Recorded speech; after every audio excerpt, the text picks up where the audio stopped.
வணக்கம். நான் டாக்டர் கோமதி சின்னசுவாமி, கோயம்புத்தூர்லேருந்து பேசுறேன். நம்மளுடைய புதிய இந்த YouTube channel astro doctor KRG அப்படிங்கிறது யூடியூப்ல இப்ப நம்ம ஹோஸ்ட் பண்றோம்.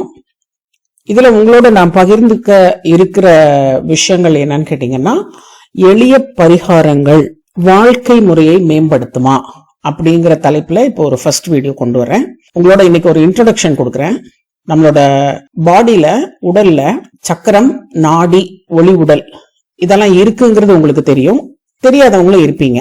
இந்த சக்கரங்கள், நாடிகள் இவை எங்க இருக்கு, இதோடைய வேலை என்ன, இதெல்லாம் நம்ம ஹீலிங் அப்படிங்கிற பிராணிக் ஹீலிங் முறையில நம்ம முன்னாடி பிராக்டிஸ் பண்ணிட்டு இருந்தோம். அதை இப்ப ஜாதக ரீதியா ஒரு மனிதனுடைய ஜாதகத்துல அவர்களுடைய ராசி கட்டங்கள்ல சக்கரங்கள், கிரகங்கள் எங்க இருக்கு அப்படிங்கறத பார்த்துட்டு அதுக்கு தகுந்த மாதிரி அவர்களுடைய உடல்நல குறைபாடுகள் நீங்குவதற்காகவும் மனம் தைரியப்படுவதற்காகவும் அதற்கு உண்டான எளிய பரிகாரங்கள் வாழ்க்கை முறைய அட்வைஸ் பண்றதுதான் நம்ம சேனலுடைய நோக்கமா இருக்கு.